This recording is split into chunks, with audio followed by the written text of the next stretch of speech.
నమస్తే, welcome to Andhraprabha. నేను రాణా ప్రతాప్. రాహుల్ గాంధీ భారత్ జోడో న్యాయ యాత్ర మణిపూర్ నుంచి స్టార్ట్ అయ్యి ఇప్పుడు అస్సాంలో మీదుగా కొనసాగుతుంది. జనవరి 14న స్టార్ట్ అయిన ఈ యాత్ర నిన్నటికి ఆదివారం రోజు చూసుకుంటే అస్సాంలో కంటిన్యూ అవుతుంది. సో అస్సాంలో అనూహ్య ఘటన జరిగింది. సో అదేంటంటే చాలా పెద్ద ఎత్తున ప్రజలు రావడంతో సో రాహుల్ గాంధీ వాళ్ళ దగ్గరికి వెళ్ళడానికి ప్రయత్నం చేశారు అండ్ బస్సు దిగిరనమాట. సో బస్సు దిగి దగ్గరికి వెళ్ళే లోపే సో చాలా మంది త్రివర్ణ పతాకంతో పాటు కాషాయ జెండా పట్టుకుని ఉన్నారు.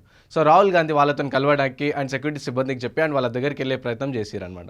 సో ఈ ప్రయత్నంలో వాళ్ళందరూ ఒక్కసారిగా అక్కడ నుంచి కాషాయ జెండాలు పైకి లేపి సో జై శ్రీరామ్ జై మోదీ అంటూ నినాదాలు చేస్తూ రాహుల్ గాంధీ పైకి రావడం జరిగింది. సో ఈ నేపథ్యంలో రాహుల్ గాంధీతో పాటు ఉన్న ఎంపీస్ కానీ అటువైపు ఉన్న కాంగ్రెస్ కార్యకర్తలు అందరూ బస్సు దిగడంతో సో సెక్యూరిటీ ప్రాబ్లమ్స్ తలెత్తుతాయని చెప్పేసి సో సెక్యూరిటీ సిబ్బంది అండ్ ఎంపీలు కలిసి రాహుల్ గాంధీని తీసుకొని మళ్ళీ బస్సులోకి తీసుకొచ్చేసారనమాట.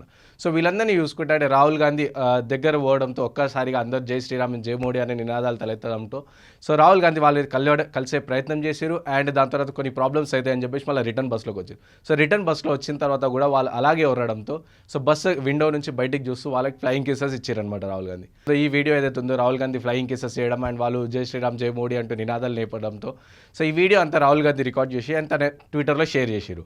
సో ఇప్పుడు ఈ వీడియో నెట్టింట్లో వైరల్గా మారుతుంది.